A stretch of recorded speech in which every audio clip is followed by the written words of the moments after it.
Right now we have Jennifer Urezzio with us today. How are you, Jennifer? I'm doing great. How are you? I'm good. Thank you so much for joining us today. Oh, it's my pleasure and honor. Yeah, so I'm so curious. What is the story of how soul language came to be and how you got to where you are today?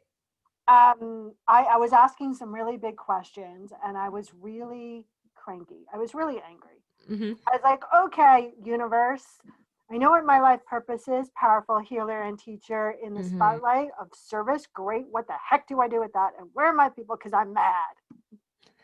And I went to a conference and spoke about essential oils and life purpose. And I got down off the platform and people were lined up to talk to me. And I was like, okay, why?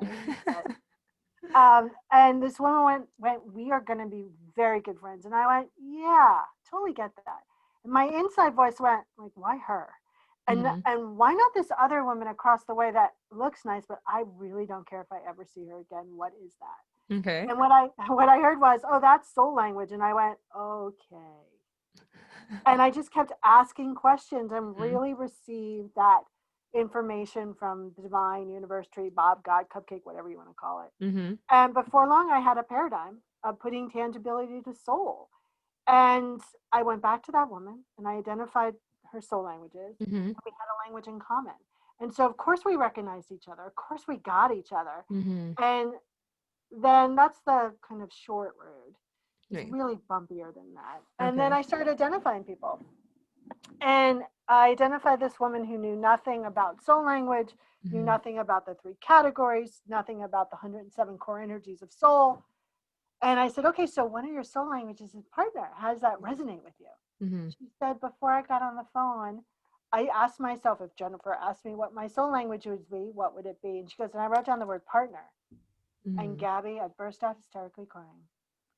And for a warrior, that's kind of like the earth shaking. Mm-hmm. And she's like, oh my God, are you okay? I was like, yeah, you just told me I'm not crazy. So now we've identified close to 6,000 people Wow. and we're up to training our 38th practitioner. Mm-hmm. And we can not only identify our personal soul, but we can identify the energy of a business. And we hear the same thing time and time again. Oh my God, you just put words to what I know deep down inside. Whether people have been on the path for a moment or for years. And when you have the words to put tangibility to something that's so intangible, Mm-hmm. you can connect with it so deeply. You can receive clear guidance. So I'm kind of happy where I am. That's good. We love that to be the ending of it for now, that you're happy where you're at. And so, how does that make people, I guess, feel? Because I feel like, we do think we have a soul, there's love languages and everything like that. How does that make people feel that you approach that usually aren't into that sort of realm, I guess, into that sort of education? How is that for them? I think it's when people have words, no matter what you want to label it. If you want to label it your essential nature, your Hmm. soul, your inner wisdom, your knowing, what you feel, it doesn't really matter. When people have a definition Hmm. to a feeling or a kind of an instinct Hmm. inwards, it allows them to accept it on a profound nature. It Hmm. allows them to stop operating from pain, struggle, programming to acting with their instinct, their knowing, their gut. And even the most rational mind wants Okay. that. Hmm. So it's always a profound, like, whoa moment for anyone. Hmm. I'm sure. And it's like, because like you said, it's there. We hear it, we know it, but it's that help, I guess, to bring it out. And like you said, put a description to it. Because we're so used to we have to have a definition to things. We have to have it make sense. And I can only imagine that for people when you're able to do so, it's pretty much impossible to deny it and the effects of it. Yeah, I think it allows people to go, wait. So what I knew when I was 7, sitting in my bedroom and Mm-hmm. thinking my big thoughts is actually true. And Mm, what I've been told by my 5th grade teacher is a lie.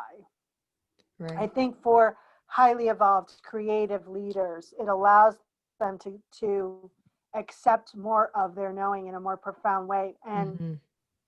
stop justifying them, stop having to explain it even a little. I also think it helps people, even so many successful people, still go through the imposter syndrome. So I Yes. think it Mm-hmm. helps them let that go as well. Excuse me. Mm-hmm. I had almonds before I got on the phone. Not the best choice, everyone. No. I love almonds, but they don't love me. Right. No problem. No problem. And so, what are some of the obstacles then that you see your peers struggling with when it comes to energy management? And of course, with just those soul ties, that soul language. I think they really struggle with um, I like think of highly conscious business leaders Mm-hmm. tend to be very fast paced. Mm-hmm. And I think they struggle with the slowing down and listening. Right. I think they struggle with really taking the time to engage in their life for themselves. I Mm-hmm. think they're so used to making such a big difference that they forget that they're part of that giving and receiving circle. You know, they Mm-hmm. want to be of service, they want to be of service, they want to be of service, and they forget that they're part of the service agreement. And listening to your soul allows that to happen more.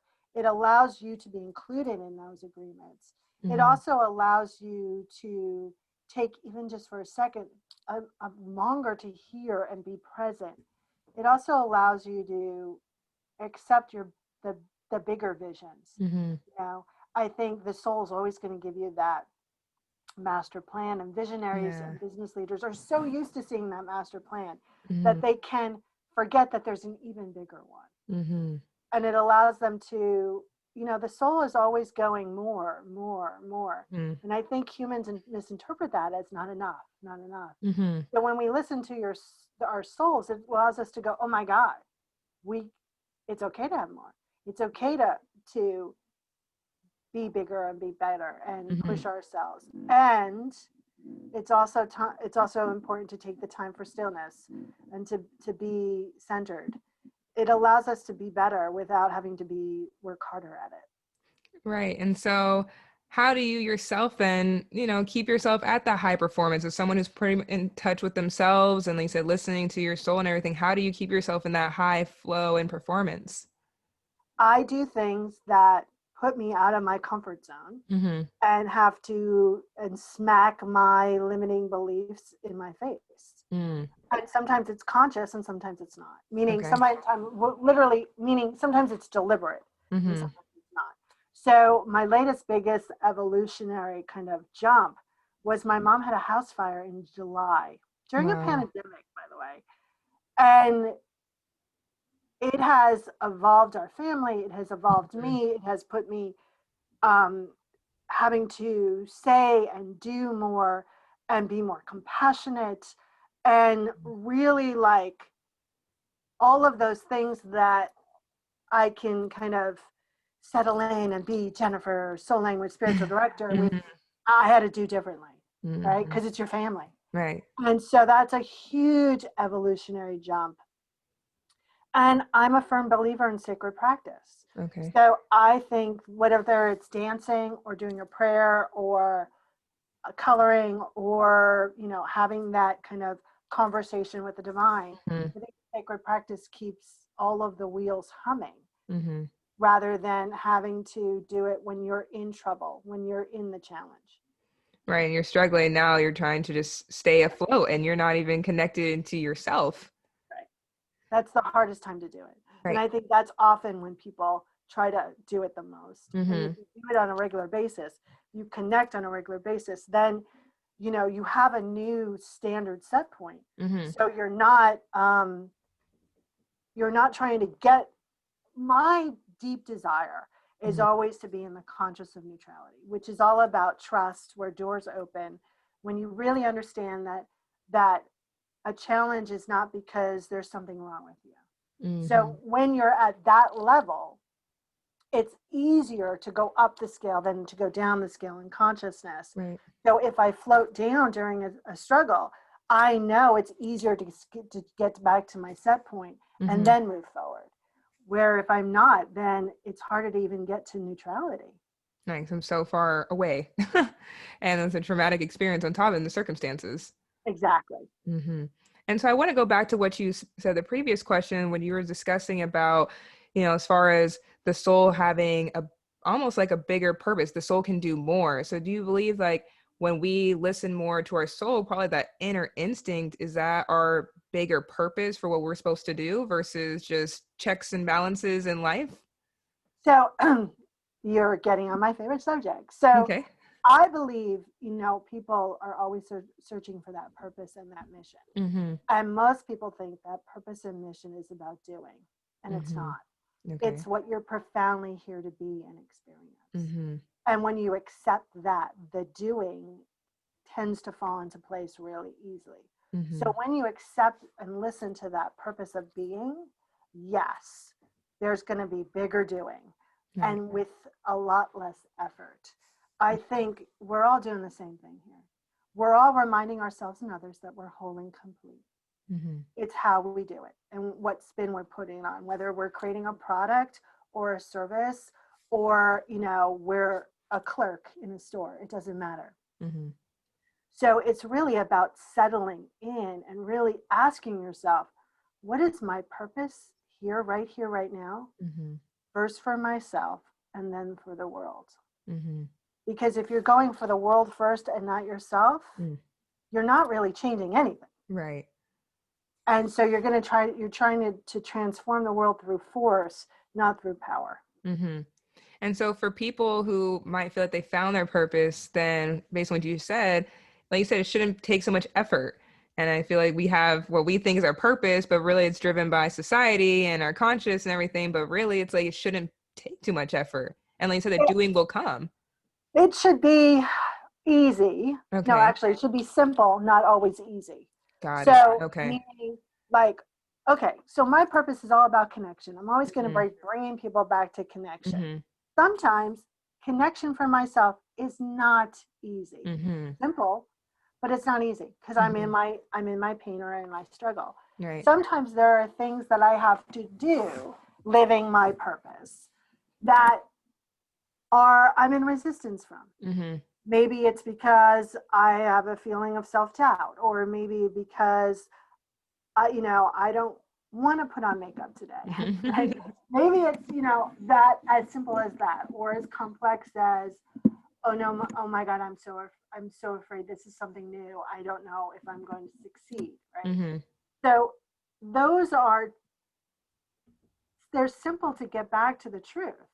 It's not always easy. I know when I'm feeling that way, all I have to do is connect. Mm-hmm. Everything goes away. But there's resistance. Right. That's the And then there's learning in that resistance, and that's okay.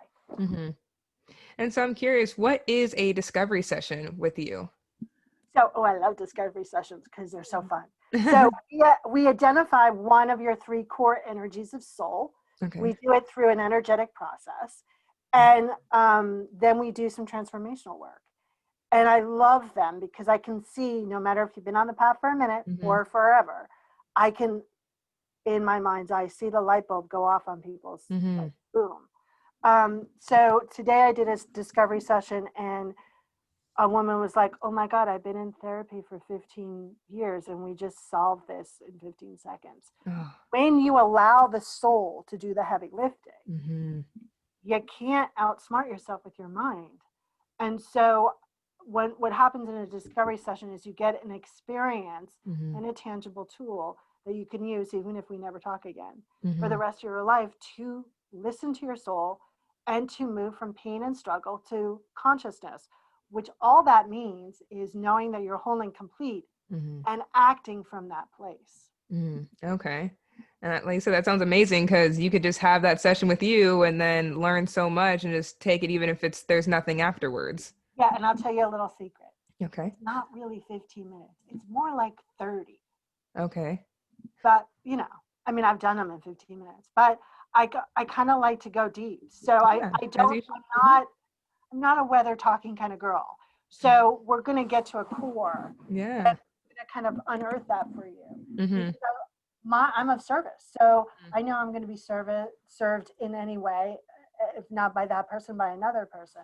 So I just want to make sure that that person is left with knowledge that they can actually use moving forward. Absolutely. And so for anyone who's interested in that or just any of your other services, where are the best places to go for our listeners for more information? soullanguage.us. Okay. And then all of my handles at social media is Soul Language. And get this, everyone, I pick up my own phone and I answer Yeah. my own emails. So feel free to call me. Mm-hmm. And if you call me at 4 o'clock in the morning, I will answer. You'll get the high squeaky voice, but I will answer. I'm awake and hello. But it's soullanguage.us. Perfect. Well, I'm glad you have that personal touch too. And I'm sure that's important to you as far as dealing with souls. Like, I'm going to pick up the phone. I'm going to be the one having the conversation with you. Definitely. I think it's really important.